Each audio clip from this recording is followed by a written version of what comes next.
ఫిబ్రవరి 14న జరిగే అధిక జన మహాసంకల్ప సభకు లక్షలాదిగా తరలిరండి. స్థలం Bible mission grounds, Nagarjuna university ఎదురుగా, గుంటూరు. కడప పార్లమెంట్ టీడీపీ అభ్యర్థిగా శ్రీనివాసులు రెడ్డి పేరు దాదాపు ఖరారైంది. దాదాపు అధికారికంగా ప్రకటించకపోయినా ఎందుకు అధినేత టికెట్ల వ్యవహారంలో ఇప్పటికీ స్పష్టత ఇవ్వలేకపోవడం? స్పష్టత ఇవ్వకపోవడం అనేది లేదు. ఇక్కడ 1-2 నియోజకవర్గాల్లో టికెట్ ఇచ్చే పరిస్థితి జనసేనకైతే లేదన్నటువంటి సంకేతం స్పష్టంగా. అంటే రాయలసీమలోనే జనసేనకు సీట్లు తక్కువ కేటాయించే అవకాశాలు ఉన్నాయి, కొంత కోస్తాలు ఎక్కువ ఇచ్చే అవకాశాలు ఉన్నాయని. ఎంపీగా ఉన్నారు అవినాష్ రెడ్డి, తాను చేసిన అభివృద్ధి తను గెలిపిస్తుంది, కోట్ల రూపాయల నిధులు తెచ్చారని చెప్పి ఏ కార్యక్రమం కూడా ఈ 10 సంవత్సరాలు చేయలేదు. కడప పార్లమెంట్ టీడీపీ అభ్యర్థిగా శ్రీనివాసులు రెడ్డి పేరు దాదాపు ఖరారైంది. అయితే ఈ క్రమంలో అటు అసెంబ్లీల వారీగా కూడా కొంత సందిగ్ధ పరిస్థితులు నెలకొన్నాయి. ఎందుకంటే ప్రధానంగా ఇప్పటికి కూడా అధినేత చంద్రబాబు ఆయా నియోజకవర్గాల పరిధిలో ఉన్నటువంటి ఏదైతే అసెంబ్లీ నియోజకవర్గాలు 7 అసెంబ్లీ నియోజకవర్గాల పరిధిలో ఉన్నటువంటి అభ్యర్థులపై ఇప్పటికి కూడా స్పష్టత లేని పరిస్థితి. మరో వికెట్ ఆశిస్తున్నటువంటి ఆశావాహుల నుంచి కూడా కొందరు వ్యతిరేక స్వరం వినిపించే నేపథ్యంలో అటు ఎలాంటి ప్రయత్నాలు సాగిస్తున్నారు, అసలు స్పష్టత అధినేత ఇచ్చాడా ఆయనకన్నా అటువంటి విషయం ఆయన్ని అడిగి తెలుసుకునే ప్రయత్నం చేస్తాం. అంతేకాకుండా ఇతర రాజకీయ అంశాలు కావచ్చు, అదేవిధంగా హాట్ టాపిక్గా మారింది ఇప్పుడు కడప నగరంలో కూడా ఒక రకంగా ఆయన సతీమణి మాధవిరెడ్డి మాటల దాటికి సహనం కోల్పోయి వ్యక్తిగత విమర్శలకు దిగుతున్నటువంటి నేపథ్యం. ఆ పరిస్థితి నేపథ్యంలో అసలు కడప జిల్లాలో ఏం జరుగుతుంది, రాజకీయ వాతావరణం ఎలా ఉంటుంది అన్నటువంటి విషయం ఆయన్ని అడిగి తెలుసుకునే ప్రయత్నం చేద్దాం. అన్న, ముందుగా మీకు నమస్కారం. నమస్కారం అన్న, అసలు ఎందుకు అధినేత టికెట్ల వ్యవహారంలో ఇప్పటికీ స్పష్టత ఇవ్వలేకపోవడం ఒకటి. నెంబర్ 2, ఇప్పటికే జనసేనకు టికెట్ ఇవ్వడం లేదన్నటువంటి ఒక క్లారిటీ ఇచ్చినట్లు మాకున్న సమాచారం. ఏంటి అసలు పరిస్థితి? దాదాపు అధికారికంగా ప్రకటించకపోయినా అధినేత ఇప్పటికే ఆయా నియోజకవర్గాల్లో దాదాపుగా అందరికీ కూడా 1-to-1 పిలిచి స్పష్టత కూడా ఇచ్చాడు. వాళ్ళ పాటికి వారు పర్యటన చేస్తున్నారు. స్పష్టత ఇవ్వకపోవడం అనేది లేదు. ఇక్కడ 1-2 నియోజకవర్గాల్లో కొంత సందిగ్ధత ఉంటుంది. సర్వేలు, ఆశావాహులు, మిగతా సమీకరణలు ఇవన్నీ దృష్టిలో పెట్టుకొని జనసేన పొత్తు ఏ సీట్లో ఒక్కోసారి జనసేన పొత్తు విషయంలో కొంచెం ఈ సీటు ఇటు ఆ సీటు ఇటు జరిగే అవకాశం ఉంటుంది, అటు ఇటు జరిగే అవకాశం ఉంటుంది. అటువంటి సీట్లలో కొంత సందిగ్ధతతో ఆగినాడు. కానీ 175లో దాదాపు 125 పైచిలుకు సీట్లు అధినేత పార్టీ అభ్యర్థులను పిలిచి 1-to-1లో కూడా ఖరారు చేశారని చెప్పి వాళ్ళను ప్రచారం చేసుకోమని కూడా చెప్పి స్పష్టత ఇవ్వడం కూడా జరిగింది. దాంట్లో అనుమానం ఏం లేదు. అంటే నేనేమంటే జనసేనకు కడప అంటే ఏదైతే మీ పార్లమెంట్ పరిధిలో ఎక్కడ టికెట్ ఇచ్చే పరిస్థితి జనసేనకైతే లేదన్నటువంటి సంకేతం స్పష్టంగా ఇచ్చినట్టు సమాచారం. ఏదైతే పొత్తులో భాగంగా పవన్ కళ్యాణ్ కావచ్చు, అదేవిధంగా అధినేత చంద్రబాబు ఇద్దరు భేటీలో కూడా ఈ అంశం చర్చకు వచ్చినా కూడా ఒక రకంగా క్లియర్గా ఏదైతే కడప పార్లమెంట్ పరిధిలో టికెట్ లేదన్నటువంటి విషయం స్పష్టత వచ్చింది. అంటే రాయలసీమలోనే జనసేనకు సీట్లు తక్కువ కేటాయించే అవకాశాలు ఉన్నాయి, కొంత కోస్తాలు ఎక్కువ ఇచ్చే అవకాశాలు ఉన్నాయని మాకున్న సమాచారం. ఉమ్మడి కడప జిల్లాలో ఒక సీటు కేటాయించే అవకాశాలు కూడా ఉండొచ్చు అని అనుకుంటున్నాను నేను. ఇంకా రేపు ఎల్లుండి ఒక 2-3 డేస్ లోపల దాంట్లో స్పష్టత వచ్చే అవకాశం ఉంది. అంటే ఒకవేళ ఇన్ కేసు బీజేపీతో పొత్తు కుదిరితే పొద్దుటూరు టికెట్ బీజేపీ ఆశిస్తుందనేటువంటి ప్రచారం కూడా జోరుగా సాగుతుంది. ఎలా చూడొచ్చు అంటారు? బీజేపీతో పొత్తు ఉందా లేదా అనేది ఇంకా స్పష్టత లేదని అనుకుంటున్నాం. బట్ రకరకాల సమీకరణ దృష్ట్యా అధినేత నిర్ణయం తీసుకున్నా దాంట్లో ఏమీ ఆశ్చర్యం ఉండదు. ఏది ఏమైనా కడప జిల్లాలో, ఉమ్మడి కడప జిల్లాలో అయితే బీజేపీకి కేటాయించే సీట్లు అయితే లేవని నాకున్న స్పష్టత. ఏ సీటు కూడా ఇక్కడ కేటాయించే అవకాశాలు లేవు. అన్న, నేను ఏమంటున్నా అంటే పార్లమెంట్ ఎవరైతే ఎంపీగా ఉన్నారో అవినాష్ రెడ్డి, తాను చేసిన అభివృద్ధి తను గెలిపిస్తుంది, కోట్ల రూపాయల నిధులు తెచ్చారని చెప్పి అవినాష్ రెడ్డి చెప్తున్నారు.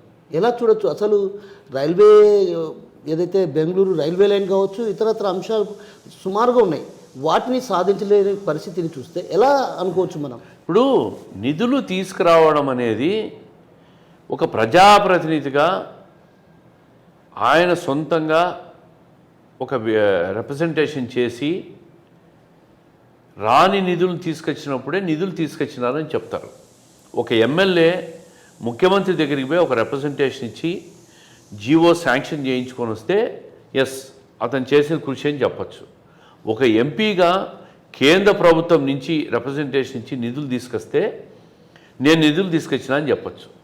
సాధారణంగా వచ్చే ఆసరా ప్రోగ్రాంలు, పెన్షన్లు, అమ్మఒడిలు, జనరలైజ్డ్ సంక్షేమ కార్యక్రమాలన్నీ కూడా వాళ్ళ నిధుల ఖాతాలోకి వేసుకుంటారా? నేను ఒకటే అడుగుతున్నా, అవినాష్ రెడ్డి ఎంపీగా ఈ 10 సంవత్సరాల్లో, ఎంపీ అంటే ఏంటి? కేంద్ర ప్రభుత్వం లోక్సభ సభ్యుడు.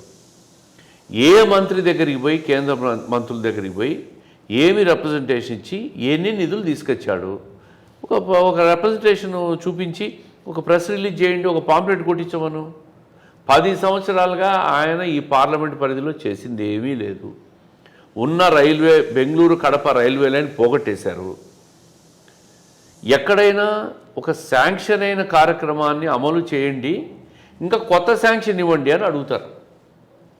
శాంక్షన్ అయిన కడప బెంగళూరు రైల్వేను రద్దు చేయండి అని లెటర్ రాసిన పెద్ద మనిషి అవినాష్ రెడ్డి గారు. ముఖ్యమంత్రితో కూడా కేంద్ర ప్రభుత్వానికి రాయించారు, ఆ లైన్ క్యాన్సిల్ చేసి ఇంకో లైన్ పెట్టండి. అరే ఉన్న లైన్ ఉంచండి, మీరు కొత్త లైన్ అడగండి. అది కాకుండా ఉన్నది పోగొట్టేసి కొత్తది అడిగి కొత్తది రాక పాతది ఇంప్లిమెంట్ కాక రెండూ లేకుండా పోయినాయి. ఉన్నది ఉంచుకునింది పోయిందని ఆ చందంగా తయారైంది.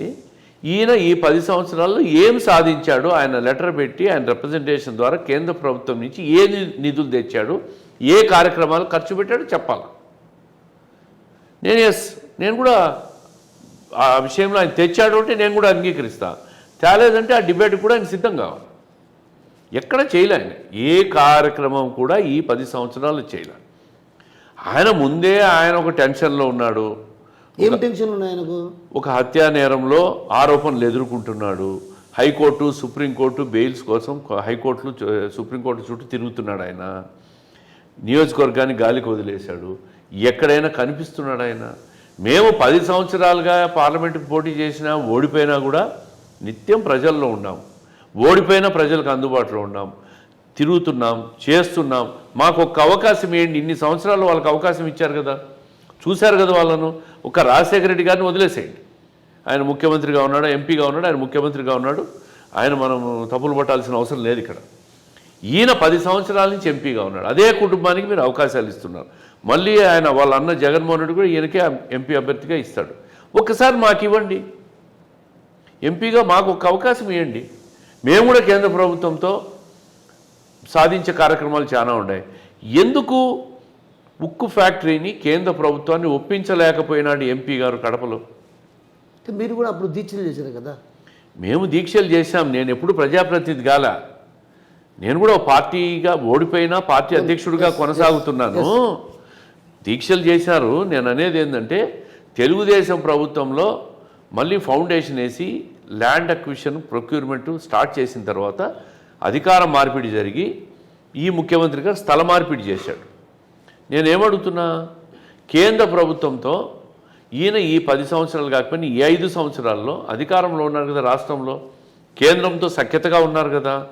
వీళ్ళు ఎందుకు ఉక్కు ఫ్యాక్టరీకి కేంద్రంని విభజన చట్టంలో ఉన్నా కూడా ఒప్పించి ఏర్పాటు చేయించి నిధులు రాబట్టి దాన్ని ఎందుకు స్టార్ట్ చేయించలేకపోయినారు ప్రభుత్వంతో అని నేను అడుగుతా ఉన్నా అవినాష్ రెడ్డి గారిని స్ట్రైట్గా. ఒక్కరోజైనా మీరు కేంద్ర ప్రభుత్వంతో, ఉక్కు గనుల శాఖ మంత్రితో కానీ, కేంద్ర ఆర్థిక మంత్రితో కానీ, అయ్యా ఇన్ని కోట్ల నిధులు శాంక్షన్ చేయండి, విభజన చట్టంలో ఉక్కు ఫ్యాక్టరీ ఉంది, ఇది తీసుకురండి అని చెప్పి ఒక్కరోజైనా మీరు అడిగిన దాఖలాలు ఉన్నాయని అడుగుతా ఉండా. పూర్తిగా వైఫల్యమైన ఏ కార్యక్రమం చేశాడు పార్లమెంట్ సభ్యుడిగా ఈ పార్లమెంట్ పరిధిలో? కేంద్ర ప్రభుత్వం నుంచి, రాష్ట్ర ప్రభుత్వం నుంచి వదిలేయండి, 7 మంది ఎమ్మెల్యేలు ఉన్నారు, వాళ్ళు చేసుకుంటా ఉంటారు. రాష్ట్ర ప్రభుత్వం నుంచి ముఖ్యమంత్రి గారు ఉన్నారు కడప జిల్లా. 7 మంది ఎమ్మెల్యేలు కూడా వైఫల్యమని చెప్తున్నా కదా నేను. వాళ్ళ సొంత కార్యక్రమాలు, వాళ్ళ డబ్బు సంపాదన, అవినీతి సంపాదన మునిగి తేలినారు తప్ప రాష్ట్రం చేసే సంక్షేమ కార్యక్రమాలు పోయి ఆడ ప్రైజ్ డిస్ట్రిబ్యూషన్ లాగా డిస్ట్రిబ్యూషన్ చేశారు తప్ప వీళ్ళు కూడా ఏమీ చేయలే. 7 మంది ఎమ్మెల్యేలు వైఫల్యమే, ఎంపీ కూడా పూర్తిగా వైఫల్యమే. ముఖ్యమంత్రి గారు కూడా 7 మంది ఎమ్మెల్యేల్లో ఉన్నారు. ఆయన కూడా పులివెందుల్లో పూర్తిగా వైఫల్యం చెందినాడని చెప్తున్నాను నేను. ఎమ్మెల్యే 100 కోట్ల నిధులు తెచ్చి అభివృద్ధి చేస్తాము పులివెందులు అంటారు.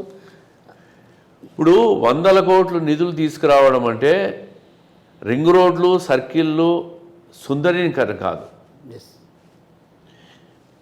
కడప నగరంలో సర్కిళ్ళు, పులివెందుల్లో రింగ్ రోడ్డు సుందరీకరణలు చేశారు.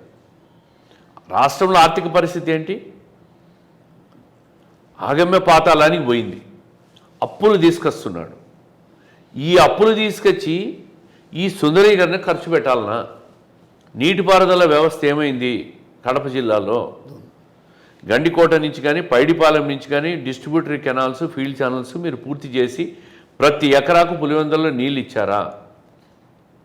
అదేవిధంగా సర్వారాయ సాగరు, వామికొండ సాగరు, అక్కడి నుంచి రావాల్సిన గండికోట ప్రాజెక్టులు పూర్తయినాయా? కడప వరకన్నా వచ్చిందా? రాలే. రైతులకు ఏం చేశారు? కేంద్ర ప్రభుత్వం నుంచి అర్బన్ డెవలప్మెంట్ కింద రావాల్సిన నిధులు ఏమైనా రాబట్టి మున్సిపాలిటీలను అభివృద్ధి చేశారా? కేవలం ఆ మున్సిపాలిటీలో ఆ కార్పొరేషన్ పరిధిలో వచ్చే ట్యాక్స్ కలెక్షన్స్తో సతమతమవుతూ ఆ డబ్బు కూడా మీ ఆదేశాలతో సుందరీకరణ ఖర్చు పెట్టి డబ్బులు దుబారా చేశారు తప్ప నిజమైన మౌలిక వసతుల కల్పనకు, ఒక డ్రైనేజ్ వ్యవస్థ కానీ, ఒక రోడ్డు నిర్మాణాలు కానీ, ఒక బస్తీల్లో ఉన్న ఆరోగ్య వ్యవస్థ పైన కానీ, మీరు శానిటేషన్ మీద కానీ ఖర్చు పెట్టి ఆరోగ్యం మెరుగుపడేదానికి మీరు ప్రయత్నాలు చేశారా? ఏమీ చేయలే. కేవలం సుందరీకరణ. అంటే మనిషి మంచి బట్టలు వేసుకొని సూటు కూటేసుకుంటే అందంగా ఉంటే సరిపోదు. మనసుతో పనిచేయడం నేర్చుకోవాలి వీళ్ళు. ఆ ప్రయత్నం ఈ ఎమ్మెల్యేలు 7 మంది చేయలే, ఎంపీ అసలు చేయలే. ఓకే, ఒక చిన్న విషయం డైరెక్ట్గా వస్తాను. జగన్మోహన్ రెడ్డి గారు ఏదైతే పాదయాత్ర సందర్భంగా స్పష్టమైనటువంటి మాట చెప్పారు, 25 మంది ఎంపీలను నాకు ఇస్తే కేంద్ర ప్రభుత్వం మెడలు వంచుతానన్న మాట చెప్పాడు. సో ఇప్పుడు కేంద్ర ప్రభుత్వం మెడలు వంచినాడా, వంచలేదా? ఈయన ఢిల్లీకి పోయినప్పుడల్లా వాళ్ళు ముఖ్యమంత్రి గారి మెడలు వంచి పంపిస్తూ ఉన్నారు. ఎందుకు? ఈయనకు కేసులు భయము. గట్టిగా మాట్లాడితే కేసులు ఉన్నాయి. ఈడీ కేసులు అంటారా? ఈడీ కేసులు ఉన్నాయి, సిబిఐ కేసులు ఉన్నాయి, 13 కేసులు, అవినీతి కేసులన్నీ ఉన్నాయి. కేంద్ర ప్రభుత్వంతో ఘర్షణకు పోలేడు, కేంద్ర ప్రభుత్వంతో పోరాటంకు పోలేడు, రాష్ట్రానికి నిధులు రాబట్టలేడు, రాష్ట్రానికి కావాల్సిన గ్రాంట్స్ డిమాండ్ చేయలేడు. ఇంతెందుకు 25 మంది ఎంపీలను గెలిపిస్తే నేను ప్రత్యేక హోదా తీసుకొస్తా, కేంద్రాన్ని మెడలు వంచుతా అన్నాడు. వాళ్ళ మెడలు వంచుతాడా, ఈయన మెడలు వాళ్ళు వంచుకుంటారా, ఇవన్నీ మనకు అప్రస్తుతం. కానీ 25 మంది ఎంపీలు గెలిపించినాక 25లో 22 ఎంపీలు గెలిపించారు కదా, రాజ్యసభ మెంబర్లు కూడా ఉన్నారు కదా. ప్రత్యేక హోదా ఎందుకు తీసుకురాలేకపోయినాడు? చంద్రబాబు నాయుడు గారు ప్రత్యేక హోదా తేలేకపోయినాడు, నేను తెస్తాను నాకు ఓట్లేయండి అన్నాడు కదా. మరి తెచ్చాడా? ఎందుకు ఎంపీలతో రాజీనామా చేయించలేదు? చేయించింటే కేంద్ర ప్రభుత్వం దిగి వచ్చేదేమో కదా. ఎందుకు చేయించలేకపోయినాడు ఈయన? అధికారం కోసం ఈ మాటలన్నీ, ప్రామిస్లన్నీ చెప్పాడు తప్ప ముఖ్యమంత్రి కుర్చీలో కూర్చుండేదానికి, కేంద్ర మెడలు వంచేదానికి కాదు. ఆ రోజు అవసర దృష్ట్యా ఇవన్నీ చెప్పేసినాడు, ప్రజలు రెచ్చగొట్టేసినాడు. అమలు కాని హామీలన్నీ ఇచ్చేసి ఆయన 5 ఏళ్ళు ముఖ్యమంత్రిగా లైఫ్ ఎంజాయ్ చేసినాడు. ఇంకా ప్రజలు ఏమైపోతే, రాష్ట్రం ఏమైపోతే ఆయనకు? ప్రజల కోసం పనిచేసే ముఖ్యమంత్రి కాదు ఈయన. ఆయన కోసం ఆయన పనిచేసే ముఖ్యమంత్రి. సో ఒకటి నేనేమంటున్నా అంటే, ఎంపీ అవినాష్ రెడ్డి ఎంపీగా పోటీ చేయకుండా అసెంబ్లీ నుంచి ఏదైతే వ్యతిరేకత భారీ స్థాయిలో ఉంది, ఆ నేపథ్యంలో ఒకవైపు షర్మిల కూడా ముప్పేట దాడి దిగుతున్న పరిస్థితి. ఒక రకంగా వైఎస్ కుటుంబంలోనే చీలికలు వచ్చాయి. ఎలా చూడొచ్చు అసలు? వైఎస్ కుటుంబంలో షర్మిల కాంగ్రెస్ పార్టీకి అధ్యక్షురాలుగా కొనసాగుతుంది, మరోవైపు జగన్మోహన్ రెడ్డి వైసీపీ, వీరి మధ్య మాటల యుద్ధం కొనసాగుతుంది. ఈ మాటల యుద్ధం నేపథ్యంలో మీకేమన్నా కలిసి వచ్చే అంశాలు ఏమైనా ఉన్నాయా? వాళ్ళ కుటుంబంలో చీలికలు, గ్యాప్లు, వారి మధ్య ఉన్న వ్యక్తిగత సమస్యలతో మాకు సంబంధం లేదు. వాళ్ళు ఏం చేసుకుంటారో, కొట్లాడుకుంటారో, కలుసుకుంటారో మాకు అనవసరం, అప్రస్తుతం. మాది తెలుగుదేశం పార్టీ, ఒక సిద్ధాంతపరమైన పార్టీ, ఒక విధానపరమైన నిర్ణయాలు తీసుకునే పార్టీ, రాష్ట్రం కోసం ప్రజల కోసం పనిచేసే పార్టీ ఇది. 40 సంవత్సరాల రాజకీయంలో పార్టీ 20 సంవత్సరాల అధికారంలో ఉండగా ఎన్నో సంక్షేమ కార్యక్రమాలు, అభివృద్ధి కార్యక్రమాలు ఎన్టీ రామారావు గారు అయితే ఏమి, చంద్రబాబు నాయుడు గారు అయితే ఏమి రాష్ట్రం కోసం చేశారు. మరీ ముందు కూడా చేస్తామని చెప్పి ఒక స్పష్టమైన మేనిఫెస్టో కూడా రిలీజ్ చేయబోతున్నాం. వాళ్ళిద్దరి మధ్య ఉన్న గ్యాపు మాకు అడ్వాంటేజ్ వస్తుందా, మేము దాన్ని అనుకూలంగా దాన్ని అడ్వాంటేజ్గా తీసుకుంటామనేది అప్రస్తుతం. ప్రజలు మా పక్షాన ఉండారు. వాళ్ళను ఈ ప్రభుత్వాన్ని, జగన్మోహన్ రెడ్డి ప్రభుత్వాన్ని ఇంటికి పంపించడానికి సిద్ధమైనారు. షర్మిల గారు కూడా ఆమె రాజకీయ కాంక్షతో తిరుగుతూ ఒక పెద్ద పార్టీలోకి పోయింది, కాంగ్రెస్ పార్టీలోకి, జాతీయ పార్టీలోకి. కానీ కాంగ్రెస్ పార్టీ కూడా ఈ రాష్ట్రానికి తీవ్రమైన అన్యాయం చేసిన విషయాన్ని ప్రజలు ఎప్పటికీ మర్చిపోలేరు. అవసరం లేని రాష్ట్ర విభజన చేసింది కాంగ్రెస్ పార్టీ. కాంగ్రెస్ పార్టీనే స్పెషల్ స్టేటస్ ఇస్తామని పార్లమెంట్లో చెప్పినప్పుడు వాళ్ళు బిల్లులో ఎందుకు పెట్టలేదు? ఇది బిల్లులో పెట్టి ఉంటే ఈ సమస్య లేదు కదా. ఇప్పుడు మళ్ళీ కాంగ్రెస్ పార్టీని నేను అధికారంలోకి తెస్తాను, రాష్ట్రంలో స్పెషల్ స్టేటస్ తీసుకొస్తాం, మొదటి సంతకం అంటారు.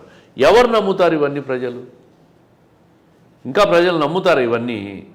షర్మిల గారు ఆమె రాజకీయ పోరాటం కోసం ఇవన్నీ చెప్తా ఉంది. జగన్మోహన్ రెడ్డి గారు అధికారంలో ఉన్నాడు, వైఫల్యం చెందాడు. వాళ్ళిద్దరి మధ్య ఉన్న వ్యక్తిగత ఘర్షణ కానీ వ్యక్తిగత తేడాలకు కానీ మాకు సంబంధం లేదు. వాళ్ళు ఏం చేసుకుంటారో వాళ్ళ ఇష్టం.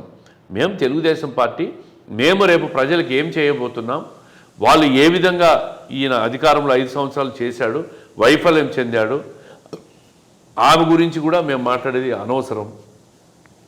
మేము ఏం చేయబోతున్నామో ప్రజలకు చెప్తాం. ప్రజలు న్యాయ నిర్ణేతలు ఖచ్చితంగా తెలుగుదేశం పార్టీని ఈసారి అధికారంలోకి రాకుంటే, చంద్రబాబు నాయుడు గారు ముఖ్యమంత్రి కాకుండా రాష్ట్రం నాశనం అయిపోయింది, ఇంకా మరింత నాశనం అయిపోతుంది. కాబట్టి ఆయన రావాలని ప్రజలు కోరుకుంటున్నారు. దీంట్లో స్పష్టంగా కనిపిస్తాం. అంటే నేను ఏమంటే వైసీపీ నేతలు మహిళా నేతలను వ్యక్తిగతంగా టార్గెట్ చేయడాన్ని ఎలా చూడాలి? ఫర్ ఎగ్జాంపుల్ ఇప్పుడు షర్మిలానే ఉన్నారు, షర్మిల కావచ్చు, అదేవిధంగా సునీత కూడా మొన్న ఆవేదనకు లోనై హైదరాబాద్లో ఉన్నటువంటి సైబర్ క్రైమ్లో కూడా ఫిర్యాదు చేయడం జరిగింది. సోషల్ మీడియాలో భయంకరమైన పోస్టులు, అంటే అసభ్యకరంగా అలాంటి వ్యాఖ్యలు చేయడాన్ని ఎలా చూడొచ్చు అంటారు? వైఎస్ఆర్ కాంగ్రెస్ పార్టీ ఒక బ్యాడ్ కల్చర్ ఉన్న పార్టీ. వ్యక్తిగత దూషణలు, సోషల్ మీడియాలో పెట్టడాలు, ఎంతైనా ఆమె ముఖ్యమంత్రి గారి చెల్లెలు. సరే, అన్నా చెల్లెలకు తేడాలు ఉండొచ్చు. ఈ మధ్య నాయకులందరూ ఆమెను తిడతారా? ఇది కరెక్టా? వ్యక్తిగతంగా ఒక మహిళను చూడకుండా అది ఎప్పటికీ ప్రజలు హర్షించరు. వ్యక్తిగత దూషణలు, ముఖ్యంగా మహిళల మీద దూషణలు చేయడం, దాడులు చేయడం, ఇవన్నీ కూడా సభ్య సమాజం ఎప్పటికీ హర్షించదు. అది కరెక్ట్ కాదు. మేము కూడా షర్మిల గారి వ్యక్తిగతంగా ఆమెను ఏమన్నా దూషించినా కూడా తీవ్రంగా ఖండిస్తున్నాం. ఇది రాజకీయాల్లో మంచి పద్ధతి కాదు. ఇప్పుడు అవినాష్ రెడ్డికి ఒక మాయని మచ్చగా మారింది ఏదైతే వివేక హత్య కేసు. ఆ తరుణంలో ఏదైతే ఎంపీగా పోటీ చేయించకూడదన్నటువంటి భావన, అటు ప్రచారం కూడా ఉంది. ఎందుకంటే ఆయన జమ్మలమడుగు నుంచి ఎమ్మెల్యేగా పోటీ చేస్తారు, లేదంటే కమలాపురం నుంచి అయినా పోటీ చేసే అవకాశాలు ఉన్నాయన్నటువంటి ప్రచారం జరుగుతుంది. ఎలా చూడొచ్చు అసలు వివేక హత్య కేసు అంశం విషయంలోనే కొంచెం వెనకడుగు వేస్తున్నారన్నటువంటి భావన ఎలా చూడొచ్చు అంటారు? ఆయన మీద హత్యారోపణలు ఉన్నాయనేది సమాజానికి అంతా, రాష్ట్రం అంతా తెలుసు. ఆయన కూడా బెయిల్ తీసుకున్నాడు. బెయిల్ రద్దు చేయండి అని చెప్పి యువతల సునీత గారు కూడా సుప్రీంకోర్టులో కేసులు వేస్తున్నారు. అవంతా లీగల్ ఇష్యూ, కోర్టులు అవన్నీ తేల్చాల్సిన ఇష్యూ. ఆరోపణలైన అయితే ఎదుర్కొంటున్నాడు. దోషి అని మనం ఇప్పుడే తేల్చలేము. ఆరోపణలు అయితే ఎదుర్కొంటున్నాడు స్పష్టంగా. ప్రజలకు వాస్తవాలు తెలుసు. దీనికోసం ఆయన నియోజకవర్గాలు మార్చి ఎమ్మెల్యేగా పోయి ఎంపీగా వదిలేసుకుంటాడు, లేక రాజకీయాలు వదిలేస్తాడా? ఇదంతా వాళ్ళ పార్టీ వ్యవహారం. ఎవరు పోటీ చేసినా మాకేముంది, మేము పోటీ చేయడం అయితే ఖాయం. మేము ప్రజల కోసం, ప్రజల సంక్షేమం కోసం మేము పోటీ చేస్తున్నాం, మాకు ఛాన్స్ ఇవ్వండి ఒక్కసారి అని చెప్పి మేము ప్రజలు అడుగుతాం. అవతల అవినాష్ రెడ్డి గారు పోటీ చేస్తే ఏమి, జగన్మోహన్ రెడ్డి గారు పోటీ చేస్తే మాకేమి, ఎవరి మీదైనా పోటీ చేస్తానికి మేము సిద్ధంగా ఉంటాం. 7 నియోజకవర్గాల్లో టీడీపీలో కొన్ని చోట్ల ఏదైతే ప్రధానంగా కడప కావచ్చు, ప్రొద్దుటూరు కావచ్చు, కమలాపురం కావచ్చు, ఇట్లా కొన్ని ప్రాంతాల్లో జమ్మలమడుగు అది వదిలేస్తే మినహా జమ్మలమడుగు అయితే అక్కడ ప్రధానంగా టీడీపీ టికెట్ ఆశిస్తున్న వారు లేరు. అదేవిధంగా చంద్రబాబు స్పష్టం చేయడం జరిగింది. ఏదైతే ప్రాజెక్టు బాటల సందర్భంగా కూడా ఆయన భూపేష్ రెడ్డికి టికెట్ కన్ఫర్మ్ చేశారు. ఇక్కడ ఉన్నటువంటి ఈ 5 నియోజకవర్గాల పరిధిలో అంటే మైదుగురు మినహాయిస్తే ఇక మిగతా నియోజకవర్గాల్లో అటు బడ్జెట్లో కూడా కావచ్చు కొంత స్తబ్దత, ఏదైతే ఆశావాహుల్లో టికెట్ రాని పరిస్థితి ఉంటే వారందరితో ఇప్పటికీ ఏమైనా చర్చలు ఏమైనా కొనసాగించారా? ఏదైతే టికెట్ పలానా వాళ్ళకి టికెట్ ఇస్తారని ఖరారు చేస్తారన్న విషయం వచ్చిన తర్వాత వీళ్ళంతా కూడా అసమ్మతి లోనయ్యి పార్టీని ఫిరాయించడం కానీ అలాంటి పరిస్థితులు వస్తే ఎలా ఎదుర్కొనబోతారు? ఇప్పుడు ఎన్నికలు వచ్చేసరికి ఆశావాహుల సంఖ్య జనరల్గా పెరుగుతూ ఉంటుంది, ఆశిస్తూ ఉంటారు. స్థానికంగా అభ్యర్థి అయిన వ్యక్తి వాళ్ళతో సమన్వయం చేసుకోవాలా, కలిసి పని చేసుకోవాలా, కలిసి రమ్మని అడుగుతారు. కలిసి రానప్పుడు చేయగలిగింది ఏం లేదు, మళ్ళీ అధినేతకు కూడా చెప్తాము. ఆయన కూడా ఏదైనా పిలిచి హామీ ఇచ్చి సమన్వయం చేసుకునే దిశగా ఆయన కూడా చెప్తాడు. వచ్చేవాళ్ళు కలిసి వచ్చే వాళ్ళతో ముందుకు కలుపుకొని వెళ్ళిపోతాం, రాని వాళ్ళు వదులుకొని ముందుకు పోవడం తప్ప వేరే ఆప్షన్ ఏముంటుంది? పదే పదే శ్రీనివాసులరెడ్డి వైసీపీని టార్గెట్ చేసుకొని విమర్శిస్తారు. మరి ఆయన ప్రభుత్వ హయాంలో ఏం సాధించారు కడప జిల్లాకు అనేది ఒక వాదన. ఇప్పుడు నన్ను ప్రశ్నించే అధికారం, నన్ను ప్రశ్నించే నైతికత వైసీపీ వాళ్ళకు లేదు. ఎందుకు లేదు అంటే నేను ఎప్పుడు శాసనసభ్యుడిని కాలే, నేను పార్లమెంట్ సభ్యుడిని కాలే, నేను ఓడిపోయిన వాడికి ఏ ప్రజాప్రతినిధి కాకపోయిన వాడిని ప్రశ్నించే హక్కు వైఎస్ఆర్ కాంగ్రెస్ పార్టీ వాళ్ళకు నైతికత లేదు. నేను ఒక పార్టీ అధ్యక్షుడిని, నేను పార్టీని కాపాడుకునేదానికి, పార్టీ కార్యకర్తలను కాపాడుకునేదానికి, పార్టీ కార్యక్రమాలు ప్రజలకు తీసుకుపోయేదానికి మాత్రమే నేను ఉంటా. ప్రజాప్రతినిధి అయింటే ఈయన ఈ ప్రజాప్రతినిధి అయి గెలిచి ఈయనేమి చేయలేదని మాట్లాడండి. నేను అందుకే అడుగుతున్నా, అయ్యా ఈ 10 సంవత్సరాల్లో కడప జిల్లాలో వైఎస్ఆర్ కాంగ్రెస్ పార్టీ ప్రతినిధులే గెలిచారు. తెలుగుదేశం పార్టీ అధికారంలో ఉండొచ్చు, గెలిచింది వాళ్ళు. వాళ్ళు ప్రజలకు సమాధానం చెప్పాలి కానీ నేరుగా సమాధానం చెప్పాల్సింది. నాకు ఒక అవకాశం ఇచ్చి గెలిచిన తర్వాత నన్ను ప్రశ్నించే హక్కు ప్రజలకు వస్తుంది, ప్రతిపక్షానికి కూడా వస్తుంది. ఈరోజు ప్రతిపక్షం నన్ను అడిగే నైతిక హక్కు లేదు వాళ్ళకు. అది వాళ్ళు గుర్తుపెట్టుకోవాలి. పదే నువ్వు ఉన్నావు కదా, నువ్వు 5 ఏళ్ళు ఉన్నావు కదా, నువ్వేం బీకినావు అని మాట్లాడుతూ ఉన్నారు. అరే నన్ను అడిగే నైతిక హక్కు లేదు మీకు అని చెప్తున్నా. నేను ప్రజాప్రతినిధి కాదు, నేను గెలవలే, నేను ఓడిపోయినా. ఇప్పుడు మీ 7 నియోజకవర్గం ఏదైతే కడప ఎంపీకి సంబంధించి 7 నియోజకవర్గాల పరిధిలో ఎమ్మెల్యేలు సాధించిన ప్రగతి ఏంటి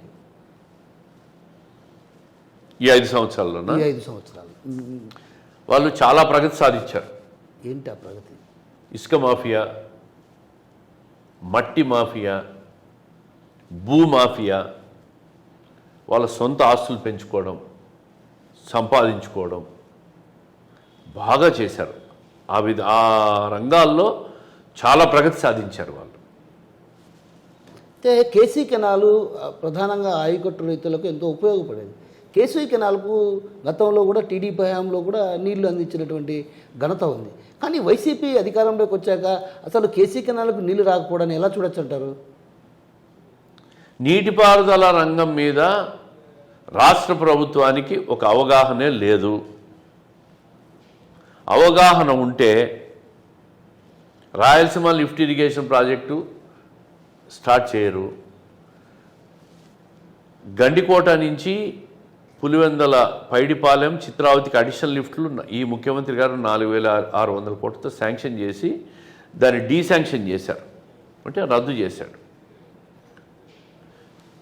వాళ్ళకి ఏమాత్రం నీటిపారుదల వ్యవస్థ మీద ఒక అవగాహన ఉంటే నీళ్ళు ఎన్ని వస్తాయి, ఎక్కడొస్తాయి, ఎక్కడి నుంచి ఎన్ని తీసుకోవచ్చు, గణాంకాలు, దాని సిస్టమ్స్ అర్థం చేసుకొని ఉంటే ఇంత ఇబ్బంది వచ్చేది కాదు. ముఖ్యమంత్రి గారికి అవగాహన లేదు. శాసనసభ్యులు కానీ, ఈ పార్లమెంట్ సభ్యులు కానీ, రాయలసీమ వాళ్ళంతా కూడా ముఖ్యమంత్రిని కలిసేదానికి వీళ్ళకి అపాయింట్మెంట్లు లేవు. ఇంకా ఈ సమస్య ఎట్లా సాల్వ్ అవుతుంది? అంటే కృష్ణా జలాలు శ్రీశైలంకి వచ్చే నీళ్ళ నుంచి రాయలసీమకు వచ్చే వాటా, తెలుగంగ కానీ, గండికోట, గాలేరు నగర్ కానీ, హంద్రీనివా కానీ, కేసీ కెనాల్ కూడా 4 ఇరిగేషన్ కెనాల్స్ కూడా ఒక ప్రపోర్షనేట్ వాటాలు ఉన్నాయి. ఆ వాటాల ప్రకారము కేసీ కెనాల్కు వాటా ఇవ్వాలా, తుంగభద్ర నుంచి వచ్చే నీళ్లు కూడా తీసుకొని వాటా ఇవ్వాలా. ముఖ్యమంత్రి గారు ఎప్పుడన్నా నీటిపారుదల వ్యవస్థ మీద రివ్యూ చేసి ఉంటే, దాన్ని అర్థం చేసుకొని ఉంటే కేసీ కెనాల్కి ఈరోజు ఈ సమస్య వచ్చేది కాదు. కడప జిల్లాలో కేసీ కెనాల్ ఆయకట్టు కింద 92,000 ఎకరాల ఆయకట్టు ఉంది. 92,000. 50,000 ఎకరాలకు కూడా ఈ 4 సంవత్సరాల్లో నీళ్ళు ఇవ్వలేకపోయినారు. అంటే అవగాహన లేదు. నీళ్లు ఉన్నాయి. ఈ సంవత్సరం కరువు వచ్చింది, శ్రీశైలం 0 అయిపోయింది, నీళ్ళు లేవు. గత 4 సంవత్సరాలు నీళ్లు ఉన్నాయి. నీళ్ళుండి కూడా దాన్ని సరిగ్గా డ్రా చేయలేకపోయినారు. అసలు ఎవరు ఎక్కడికి నీళ్ళు తీసిపోతున్నారు లేదు. ఒక రివ్యూ మీటింగ్స్ లేవు. దాని మీద ఒక నీటిపారుదల పంపిణీ వ్యవస్థ మీద పక్క రాష్ట్రంతో చాలా సయోధ్యగా ఉన్నాడు కదా ముఖ్యమంత్రి గారు గతంలో, కేసీఆర్ గారు. అప్పుడు కూడా మీరు ఎన్ని తీసుకోవాలా, నేను ఎన్ని తీసుకోవాలా అని కూర్చొని మాట్లాడుకుంటే, అంత సఖ్యత ఉండి కూడా కూర్చొని మాట్లాడుకోలేకపోయినారు వీళ్ళు. మాట్లాడుకుంటే వాళ్ళకి అది ప్రియారిటీ కాదు. వాళ్ళ సొంత అవసరాలు అవన్నీ అజెండా ప్రియారిటీస్ ఉన్నాయి. నీటిపారుదల వ్యవస్థ ప్రియారిటీ కాదు కాబట్టి గాలికి వదిలేసినారు. రైతులు మునిగిపోయినారు. ఇంకోటి మీరేమన్నారంటే ఎమ్మెల్యేలకు అపాయింట్మెంట్ లేదంటాడు. మరి ఆయన ఎమ్మెల్యేల గ్రాఫే పడిపోయిందని చెప్పి ఇక్కడి నుంచి అక్కడికి, అక్కడి నుంచి ఇక్కడికి మారుస్తున్నాడు కదా. రాజకీయాల్లో జగన్మోహన్ రెడ్డి గారు ఒక కొత్త ఒరవడికి శ్రీకారం చుట్టారు. ప్రభుత్వ ఉద్యోగస్తులను ఈ జిల్లా నుంచి మరో జిల్లాకు, ఒక స్థాయిని బట్టి మండలాన్ని నుంచి ఇంకో మండలానికి, రెవెన్యూ డివిజన్ నుంచి ఇంకో రెవెన్యూ డివిజన్కు, జిల్లా నుంచి మరో జిల్లాకు, ఐఏఎస్ ఆఫీసర్లను ఈ రాష్ట్రం నుంచి వేరే రాష్ట్రాలకు పంపించినట్టు ఎమ్మెల్యేలు కూడా ట్రాన్స్ఫర్లు, ప్రమోషన్లు, డిమోషన్లు, శాశ్వత పదవి విరమణ, తాత్కాలిక పోస్టింగ్ లేకుండా ఉద్యోగస్తులు కొద్ది రోజులు పక్కన పెడతారనమాట. ఒక 6 నెలలు హోల్డ్లో ఈ పోలీసు వాళ్ళు వీఆర్లో పెడతా ఉంటారు. అట్లా కొంతమంది ఈ టర్మ్ నువ్వు ఇంట్లో కూర్చో అని ఒక కొత్త ఒరవడిని సృష్టించినాడు. అంటే తాను ప్రజల్లో అన్పాపులర్ అయినాడనే విషయం ఆయనకు తెలుసు. ఓహో, తను లేడు ఇంకా ప్రజల్లో అనేది భావన ఆయనకు తెలుసు. కానీ దాన్ని ఒప్పుకోకూడదు కాబట్టి దాన్ని తీసుకుపోయి ఎమ్మెల్యేల మీద, ఎంపీల మీద వేసి, మీ వల్ల నాకు చెడ్డ పేరు వచ్చింది, మీరు తప్పుకోండి అంతే. నా బొమ్మ చూసి ఓటేయాలని రాష్ట్రం అంతా కూడా, నేను విన్నదేందో 800 కోట్లు ఖర్చు పెట్టి సిద్ధం బ్యానర్లు, హోర్డింగ్స్ రాష్ట్ర వ్యాప్తంగా పెట్టారంట. అవి ఎందుకు సిద్ధమని ఎందుకు పెట్టాడు ఆయన? నా బొమ్మే చూడాలి ప్రజలు, వేరే వాళ్ళ బొమ్మ చూడకూడదు. దేనికి సిద్ధమని? అంటే తట్టా బుట్ట సర్దుకొని పోయేదానికి నేను సిద్ధంగా ఉండాలని ప్రజలకు చెప్తా ఉన్నాడు ఆయన. అంటే తట్ట రెడీ ఉందా? ఓడిపోతే ఇంకేం చేస్తారు చెప్పు. అంటే జగన్మోహన్ రెడ్డి ప్యాకప్ అయ్యేదానికి సిద్ధంగా ఉన్నాడంట. తట్టా బుట్ట సర్దుకొని పోయేదానికి భావం అదేనా? అంతే, మేము అనుకునేది అయితే అంతే. మీ పార్టీనే నేను అనేది, ఆ తట్టా బుట్ట సర్దుకోవడానికి సిద్ధంగా ఉన్నాడని, ఆ ఫ్లెక్సీలు వేసుకున్నాడని అంటారు మీరు. అంతే. కానీ ఆయన ఏమంటున్నాడు, యుద్ధానికి సిద్ధం అంటున్నాడుగా. ఆయన యుద్ధానికి సిద్ధం అంటా ఉన్నాడు. నేను అభిమన్యుని కాదు అర్జున్ అంటాడు. లాస్ట్కి ఆయన దుర్యోధనుడు అవుతాడేమో. అంతే అంటారా? అంతే అంతే, ఖచ్చితంగా దుర్యోధనుడే. కాదు, నేను చిన్న విషయం మిమ్మల్ని అడగాలనుకుంటున్నాను. ముఖ్యమంత్రి గారు స్పష్టంగా చెప్తున్నారు కదా, ఆయన ఒక దుర్యోధనుడే. ఎట్లా? ఆయన వ్యవహారం, వ్యవస్థ, ఆయన బిహేవియర్ చూస్తే మనకు అర్థం కాలేదా? దుర్యోధనుడే ఆయన. కాదు, ముఖ్యమంత్రి గారు గతంలో పరదాల మాటన పర్యటిస్తున్నారని మీరు ఆరోపణ చేశారు. కానీ ఇప్పుడు ప్రజల్లోకి ఆయన భయంకరంగా వెళ్తున్నాడు. 5 సంవత్సరాల నుంచి ఎవరికి కనిపించాడు ఆయన? ఏ రోజు ప్రజల్లోకి రాలా. ఇప్పుడు ప్రజల్లోకి వెళ్తున్నాడు. ఎన్నికలు వచ్చినాయి కదా, ఇప్పుడు కూడా కనపడకుంటే ఎట్లా? కనిపించాలి కదా. అంటే ప్రజలకు కనిపించాలంటారు. ఫేస్ సేవింగ్ చేసుకోవాలి కదా. కాదు, నేను ఒక చిన్న విషయం అడగాలనుకుంటున్నాను మిమ్మల్ని అన్న. ఏదంటే డిప్యూటీ సీఎం అంజాద్ బాషా, అంటే నేను అడగచ్చునో అడగకూడదు, బట్ ఏంటంటే తను ఇటీవల కాలంలో మీ తండ్రి గారిని, మీ అబ్బా అని ఒక వ్యాఖ్య చేశాడు. మిమ్మల్ని కాదు, అబ్బగాడు అన్నాడు. అదే, అది మీరు నేనేమంటున్నానంటే, రాజకీయాన్ని రాజకీయంగా చూడాల్సినటువంటి నేతలు ఎందుకు వ్యక్తిగత విమర్శలకు దిగడానికి కారణం ఏంటి అసలు? నేను ఎప్పుడు కూడా 10 సంవత్సరాల్లో ఏ వ్యక్తిని వ్యక్తిగత విమర్శలు చేయలే. నేను అడిగే చెప్తున్నా దానికే. చూస్తే వ్యక్తిగతంగా టార్గెట్ చేస్తారు, ఇంకొకరు చూస్తే తన కుటుంబ సభ్యులపైనే అంటే ఒక రకంగా అసభ్యకరమైనటువంటి వ్యాఖ్యల్ని ఎలా చూడొచ్చు అసలు? ఎవరు మాట్లాడారు? మొన్న ఒక ప్రొద్దుటూరు ఎమ్మెల్యే రాచమల్లి శివప్రసాద్ రెడ్డి అబ్బా అమ్మకు పుట్టలేదని ఒకటి, మా అమ్మను మా నాన్న సంపర్కం చేయకపోతే అన్నటువంటి వ్యాఖ్యలు ఎలా చూడొచ్చు? ఇవన్నీ అసలు రాజకీయాల్లో ఈ వ్యాఖ్యలను ఎలా చూడొచ్చు అంటున్నాను నేను. చాలా అసహ్యమైన భాష ఇదంతా. రాజకీయాల్లో ఉన్న వ్యక్తి, ప్రజాసేవ వ్యక్తి చేసే వ్యక్తి, బాధ్యతాయుతమైన సమాజంలో ఉన్న వ్యక్తులు మాట్లాడాల్సిన మాటలు కాదు ఇవి. అంటే నేనేమంటానంటే ఇప్పుడు అవినీతి ఆరోపణలు చేశారు, మట్కాలు డబ్బు మీరే మీ టీడీపీ నేతలే ఆరోపణ చేసింది, మట్కాలు జూదంలో వీటన్నిటిలో లెక్కొస్తుందని మీ టీడీపీకి సంబంధించినటువంటి అక్కడ ఉన్నటువంటి నియోజకవర్గ ఇన్ఛార్జ్ ఎవరైతే ప్రవీణ్ కుమార్ రెడ్డి ఉన్నారో ప్రవీణ్ కుమార్ రెడ్డి ఆరోపణలు చేశారు. అదేవిధంగా వరదరాల రెడ్డి కూడా గతంలో చేశాడు, అవినీతి సొమ్ము 1000 కోట్లలో సంపాదించుకున్నారు రాచమల్లి శివప్రసాద్ రెడ్డి. ఆ క్రమంలో ఈయన తల్లిని కూడా ఆ విధంగా మాట్లాడడం అనేది, దాని గురించి ఎంత తక్కువ మాట్లాడితే అంత బాగుంటుందేమో. మనం వాళ్ళు మాట్లాడినారని చెప్పి దాని మీద స్పందించి లేనిపోని మన వ్యక్తిత్వాన్ని మన స్థాయిని దిగజార్చుకున్నట్టు ఉంటుంది. దయచేసి ఆ విషయాలు మనకు అనవసరం అనుకుంటా. డిప్యూటీ సీఎం తీసుకుందాం. ఎందుకు డిప్యూటీ సీఎం రాజకీయ పరంగా విమర్శించాల్సినటువంటి డిప్యూటీ సీఎం మిమ్మల్ని ఎందుకు వ్యక్తిగతంగా టార్గెట్ చేసి ఏంటి అసలు కారణం? ఎందుకు ఈయన మొదటిసారి నియోజకవర్గంలో మీరు ఏమి అభివృద్ధి చేయలేదు, మీరు చెప్పిన హామీలేంటి మీరు చేయలేకపోవడము, ఇవన్నీ ప్రశ్నించినప్పుడు నాకు తెలిసి సహనం కోల్పోయినట్టున్నాడు పాపం. మీ అబ్బగాడు అని నన్ను మాట్లాడాడు. అంటే మా నాన్నను, మా తండ్రి కూడా 30 సంవత్సరాలు ఎమ్మెల్యేగా ఉన్నాడు, మంత్రిగా పనిచేశాడు, జిల్లాలో ఒక పేరు ప్రఖ్యాతులు ఉన్నాయి ఆయనకు. బహుశా ఈ జిల్లాలో రాజశేఖర రెడ్డి గారి తర్వాత వీరారెడ్డి గారు, మా ఫాదరు, ఇక్కడ పెట్టి మా ఫాదరు, వీళ్ళకు ఒక పేరు ప్రఖ్యాతులు ఉన్నాయి. తీసుకో వీళ్ళను ఈ వ్యక్తి ₹1,00,00,000 నిధులు తెచ్చి అభివృద్ధి చేసినా అని చెప్పినాడు.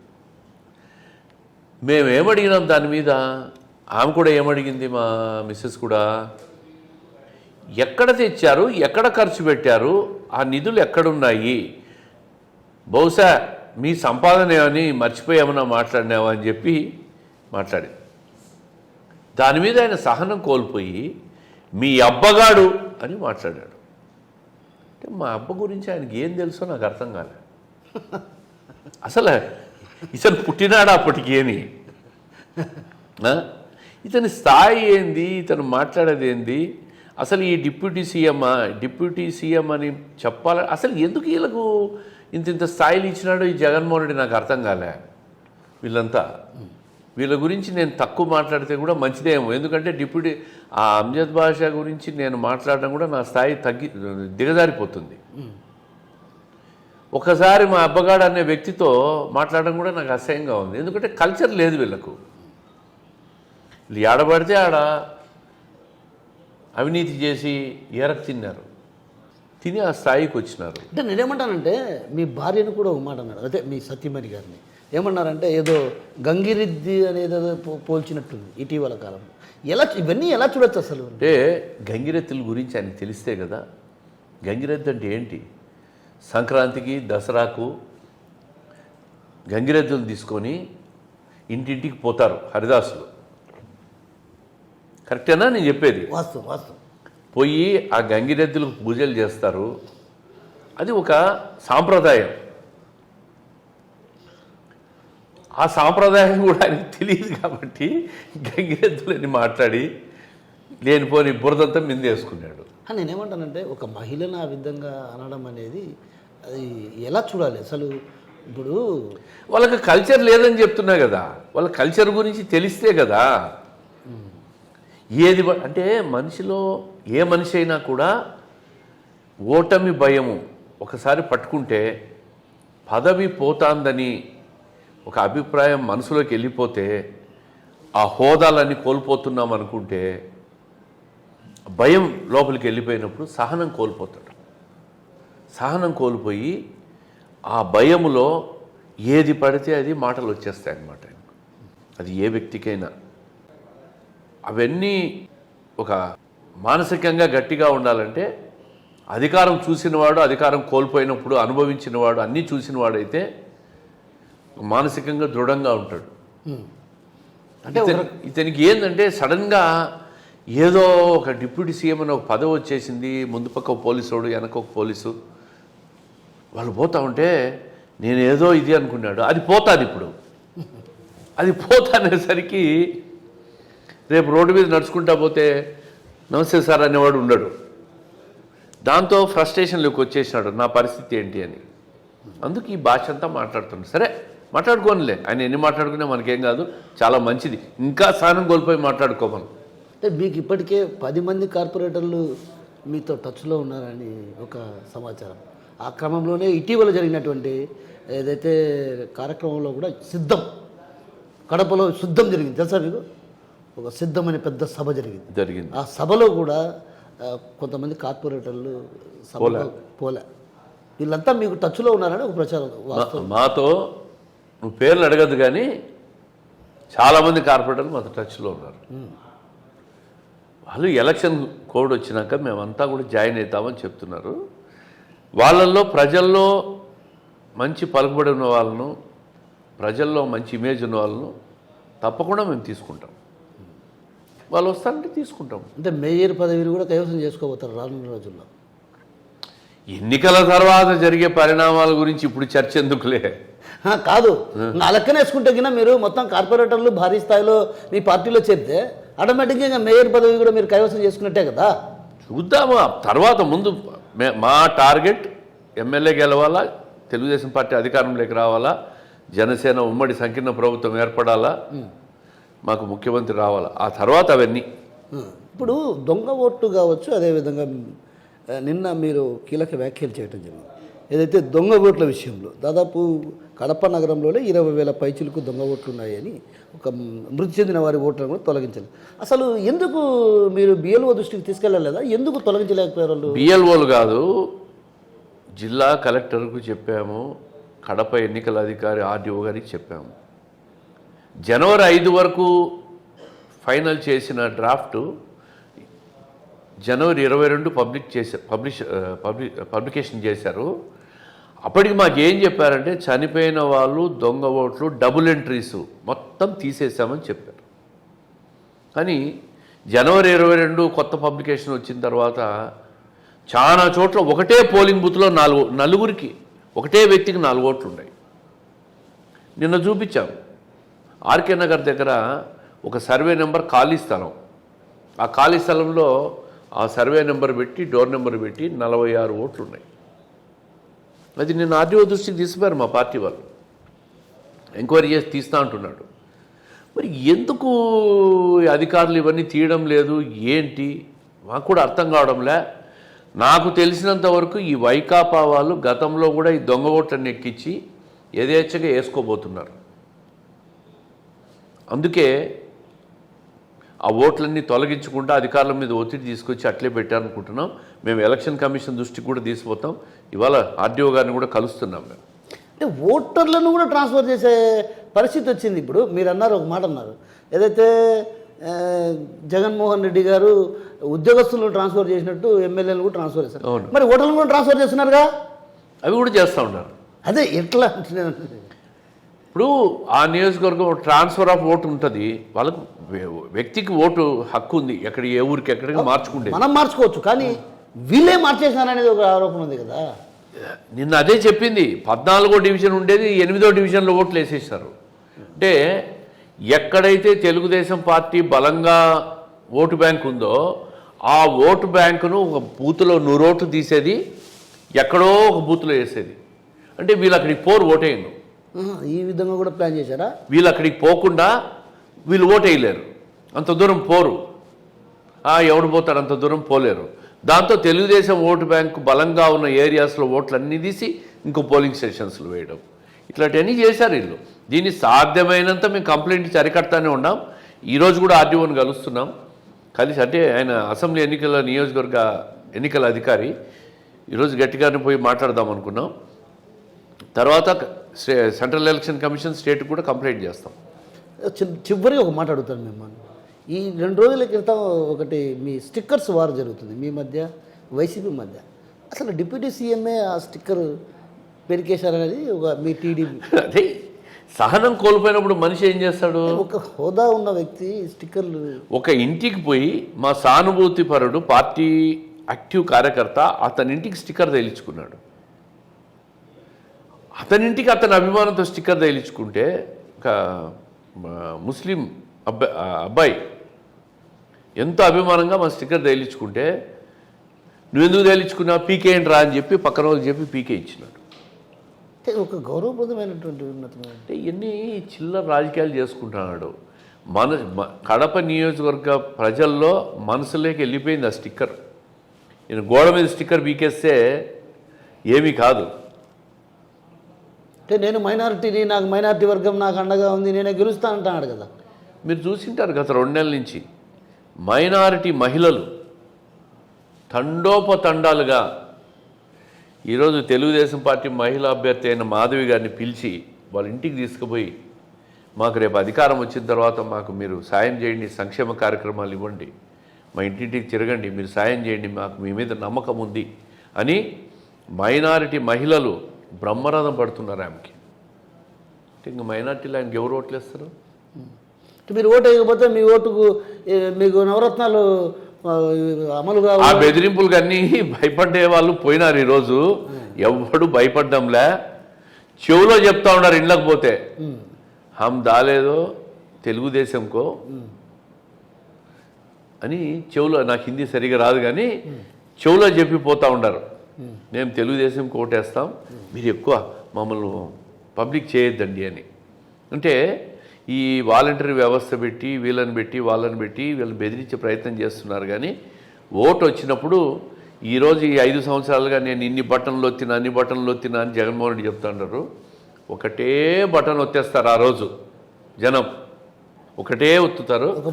ఆ ఒక్క బటన్తో జగన్మోహన్ రెడ్డి గారి ప్రభుత్వం ఇంటికి పోతుంది. ఎందుకు మీరు 4C భాష అంటున్నారు? 4C భాష అని ఎందుకు అంటున్నారు? ఏమి సంబోధిస్తున్నారు? అంజద్ భాషను. నేను అంజద్ భాష గారిని అనలేదు ఆ మాట. 4C భాష, 4C భాష అన్నా. అదే ఎవరినట్టు ఎవరు స్పందిస్తే వాళ్ళే 4C భాష. ఇప్పుడు నేను స్పందించిన నేనేనా? 4C భాష అంటే కమిషన్ భాష, కరప్షన్ భాష, కలెక్షన్ భాష, కటింగ్ భాష. 4C భాష అని చెప్పిన నీ స్థాయి అది. ఓహో, కటింగులు, నువ్వు cutting, commission, collection, cutting, corruption. బో మంచి నేమ్ పెట్టారు బాగా. 4C భాషవు ఎవరో అని అడిగినారు నన్ను, దీని మీద స్పందించమను. ఎవరు స్పందిస్తే వాళ్ళే 4C భాష. ఆయన స్పందించే సైలెంట్ అయిపోయినాడు ఆ వ్యక్తి, ఏం మాట్లాడలేక సైలెంట్ అయిపోయినాడు. అంటే కటింగు, కలెక్షను, కరప్షను, కమిషను, ఈ 4 చెప్పారు. ఒక చిన్న విషయం, కటింగ్ అని ఎందుకు పెట్టారు పేరు? ఐస్ క్రీమ్ షాపులు, కేక్ షాపులు, చిన్న చిన్న అంగళ్ళు, ఏం పని లేదు. నేను సామాన్య కార్యకర్త కూడా కదా నేనని అర్థం కదా. అంటే వాళ్ళ దగ్గర కటింగ్ చేయడము, వాళ్ళ దగ్గర కమిషన్ తీసుకోవడము, ఇదే పనే కదా ఈ 5 ఏళ్లలో. వేరే పనే ఉంది. వాళ్ళు చేసింది ఏంది? ఆ కూడళ్ళన్నీ పగలగొట్టేసినారు, డ్రైనేజ్ అంటారు. ఇట్లా కావాలంటే ఇటు డ్రైన్ తిప్పుతారు, అటు కావాలంటే అటు డ్రైన్ తిప్పుతారు. అవును, ఇప్పుడు మన ఆర్టీసీ బస్ స్టాండ్ దగ్గర ఇటు వచ్చింది, మళ్ళీ ఇటు తిరిగి ఇటు తిరిగి మళ్ళీ ఇటు తిరిగి. అంటే కొంతమంది అనుకూలమైన వ్యక్తుల కోసం వాళ్ళకు అనుకూలంగా డ్రైనేజ్ తిప్పుతారు. కృష్ణాహాల్ దగ్గర కూడా చూసిట్టారు మీరు. అవునవునవును. నీరు పళ్ళ మెరుగు నిజం దేవుడు ఎరుగని ఉంది కదా, నీళ్లు లెవెల్ను బట్టి డ్రైనేజ్ తయారు చేయాలి. ఇట్లా కూడా డ్రైన్ కడతారు పైకి. అంటే ఆ వ్యక్తికి ఆ బిల్డింగ్ ఏదన్నా అడ్డం వస్తూ ఉంది అనుకుంటే ఆ డ్రైన్ దాన్ని ఆ బిల్డింగ్ను కాపాడాలనుకుంటే పక్కకు కూడా తిప్పుతారనమాట. అసలు వీళ్ళకి ఏమన్నా టెక్నికల్ మీద సైంటిఫికల్ మెకానిజం మీద వీళ్ళకి ఏమన్నా నాలెడ్జ్ ఉందా? రోడ్లన్నీ పగలగొట్టేసి వ్యాపారస్తులందరినీ ఇబ్బంది పెట్టేసి గత సంవత్సరం నుంచి వ్యాపారస్తులు కృష్ణాలు కానీ గోకులాడ్జ్ ఏరియా కానీ అటు వైబీ స్ట్రీట్ ఏరియా కానీ ఇటు 7 రోడ్ల కూడలి కానీ ఆర్టీసీ బస్ స్టాండ్ ఏరియా కానీ వ్యాపారస్తులకు పబ్లిక్ అంగళ్ళలోకి పోకుండా తవ్వేసి నరకం చూపిస్తున్నారు. వ్యాపారస్తులు బాడిగలకు తీసుకున్న షాపులు బాడిగలు కట్టుకుంటే డబ్బు కూడా రావడం లే వాళ్ళకి. ఒక ప్రణాళిక లేదు, ఒక ప్లానింగ్ లేదు, దానికి ఒక టైం టెన్యూర్ లేదు. ఇన్ని రోజుల లోపల ఈ పని కంప్లీట్ చేయాలి. 5 సంవత్సరాల కిందటి నుంచి ఎందుకు స్టార్ట్ చేయాలి? ఒక్కొక్కటి ఎన్నికలు వస్తున్నాయని హడావిడిగా తవ్వేసి మేము ఇవన్నీ చేసేస్తామని చెప్తారా? అంటే చూడడానికి బాగా ఎఫెక్టివ్ కనిపిస్తుంది కాబట్టి అభివృద్ధి కనిపిస్తుంది కదా అంటారు. అభివృద్ధి చేయండి, ఎవరు వద్దన్లా. చూడడానికి అభివృద్ధి కనిపిస్తుందని వాళ్ళ భావన. అంటే ఇటు పగలగొట్టేసి చూపిస్తే నేను చేస్తున్నానన్నా, మరి వాళ్ళు పడుతున్న ఇబ్బందులు. మాకు ప్రణాళిక ఉంటుంది దానికి. ఎక్కడైనా కూడా నేషనల్ హైవేస్లో కూడా మీరు చూస్తే ఒక సైడ్ రోడ్ ఓపెన్ చేస్తారు, రెండో సైడ్ రోడ్డు వదులుతారు. ఎస్, ఎక్కడైనా జనరల్గా జరిగేది. 2 సైడ్లు పగలగొట్టేసినారు, 2 సైడ్లు డ్రైన్లు తవ్వేసినారు, బ్లాక్ చేశారు, గుంతలని వేసినారు, ఆ మట్టి అంతా తెచ్చి రోడ్డుకి వేసినారు. అధికారులు ఏం చేస్తున్నారు? ఈ ప్రజాప్రతినిధి ఏం చేస్తున్నాడు? అసలు దానికి వీళ్ళకి అవగాహన ఉంటే కదా ఎట్లా చేయించుకోవాలనో. అధికారులకు తెలియదు, వాళ్ళు ఇష్టారు. కొత్తగా వచ్చిన కమిషనర్ బాగా చేస్తాడని అంటే ఏం చేస్తున్నాడో ఆయన ఎవరి మాట వినడు. ఆయన ఒక మోనార్క్ మాదిరి ఉంటాడు. ఆయన ఎవరి మాట విండు, ఇష్టం వచ్చినట్టు చేసుకుంటా పోతుంటారు. వాళ్ళకి అన్నీ తెలుసు అంటారు. అసలు నిధులు లేవయా అని చెప్పి వస్తూ ఉంటే డ్రైనేజ్ సమస్య కానీ శానిటేషన్ సమస్య మీద కానీ ₹1 డబ్బు ఖర్చు పెట్టరు. సుందరీకరణలు చేస్తారు కూడలు. మన బడ్జెట్ ఏంది? మన కుటుంబం అన్నాక ఒక ఆర్థిక పరిస్థితి, ఒక ఉద్యోగస్తుడు ఉంటాడు, నెలకు ₹50,000 వస్తుంది. ₹50,000 దేని మీద ఖర్చు పెట్టారు? నెల పోయి బట్టలు కొనుక్కుంటారా? నెల పోయి ఒక మోటార్ సైకిల్ కొనుక్కుంటారా?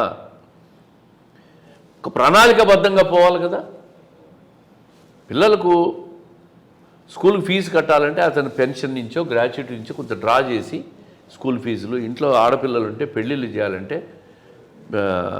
జీపీఎఫ్లు ఇవన్నీ డ్రా చేసి ఇస్తారు. కానీ కూడబెట్టుకునే డబ్బును దేనికంటే దాన్ని దుబారా చేస్తే కుటుంబం కొలాప్స్ అయిపోతుంది. అదేవిధంగా సోకులకు డబ్బు ఖర్చు పెడితే సిస్టమ్ కూడా కొలాప్స్ అయిపోతుంది.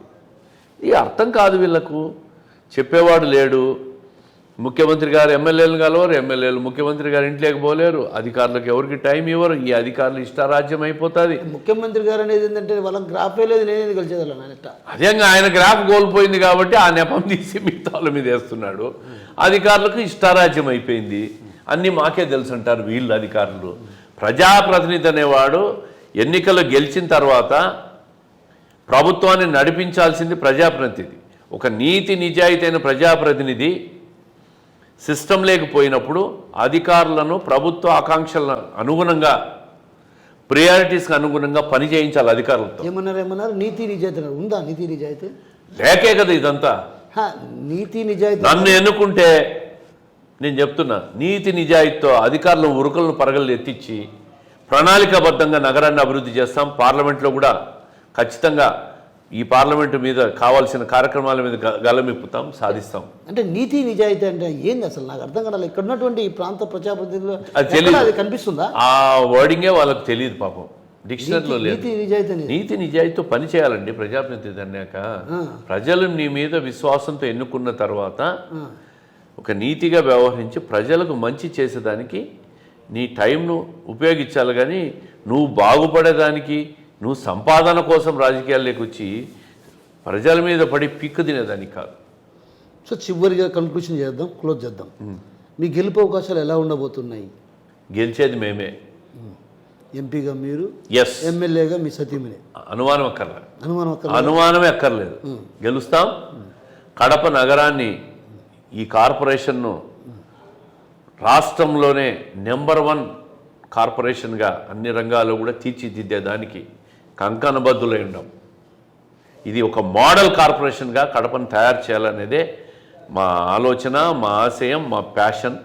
ఆ దిశగా మాకు అవకాశం ప్రజలు ఇస్తే మాత్రం తప్పకుండా నెంబర్ 1 కార్పొరేషన్గా దీన్ని తయారు చేసేదాన్ని మేము కంకణబద్దులు పోయినాం. అయితే నేనేమన్నా అంటే అభివృద్ధి పైన చర్చకు మీరు సిద్ధమా? ఆర్టీవీ అటువైపు నుంచి డిప్యూటీ సీఎం, ఇటువైపు నుంచి మీ సతీమణి, ఎస్ ఇద్దరిని కూర్చోబెడతాం. ఎస్ ఆర్టీవీ అందుకు బాధ్యత వహిస్తుంది. అభివృద్ధి పైన చర్చకు సిద్ధమా?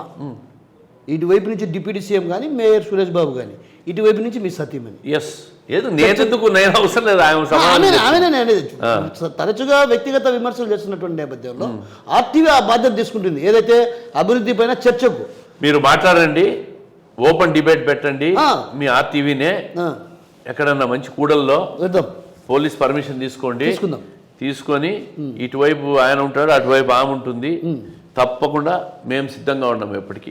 ఇది ఈ 1000 కోట్ల 1000 కాకుండా 20,000 20,000 తెచ్చినారు అంటున్నాడు. అవన్నీ తీసుకోమనండి, ఇప్పుడే ఏమన్నా జీవోలు తెచ్చి పెట్టుకోమనండి. మీ దగ్గర కూడా డేటాతో వస్తారు ఖచ్చితంగా. Yes yes yes yes okay, thank you. Right, నమస్కారం. సో మొత్తం మీద ఏదైతే సందిగ్ధ పరిస్థితులు ఉన్నప్పటికీ కూడా రానున్న రోజుల్లో అన్నీ కూడా సర్దుబాటు అయితే ఏదైతే వైసీపీ ఎమ్మెల్యేలు 7 నియోజకవర్గాల పరిధిలో కూడా దాచుకో అన్నటువంటి రీతిలో విధానాన్ని ఎంచుకొని ఆ దిశగా కూడా వీళ్ళు దోచుకున్నారు. ఆ క్రమంలో కూడా భారీ స్థాయిలో వ్యతిరేకత ఉంది. ఏదైతే జగన్మోహన్ రెడ్డి పైనే అటు పెద్ద ఎత్తున వ్యతిరేకత ఉంది. ఆ వ్యతిరేకతను ఎమ్మెల్యేలపై నెపాన్ని నెట్టి తను ఇదిగా చిత్రీకరించుకోవడం కోసం ప్రయత్నాలు చేస్తున్నారు. ఈ క్రమంలోనే ఖచ్చితంగా ఆయన్ను ఒకే ఒక బటన్తో ప్రజలు ఇంటికి పంపించడం ఖచ్చితంగా జరుగుతుంది. రానున్న రోజుల్లో కడప ఎంపీతో పాటు అటు కడప అసెంబ్లీ స్థానాన్ని కూడా కైవసం చేసుకోబోతున్నాం. ఇది ఖచ్చితంగా రాసి పెట్టుకోవాలన్నటువంటి విషయాన్ని మనతో పాటు ఉన్నటువంటి కడప పార్లమెంట్ అభ్యర్థి శ్రీనివాసరెడ్డి గారు చెప్తున్నారు. కెమెరా పర్సన్ నాగేశ్వరరావుతో కిషోర్, RTV, కడప నుంచి. మరిన్ని వీడియోస్ కోసం ఛానల్ ని సబ్స్క్రైబ్ చేయండి, లేటెస్ట్ అప్డేట్స్ కోసం వాట్సాప్ ఛానల్ ని ఫాలో చేయండి అండ్ లింక్ డిస్క్రిప్షన్ లో ఉంది.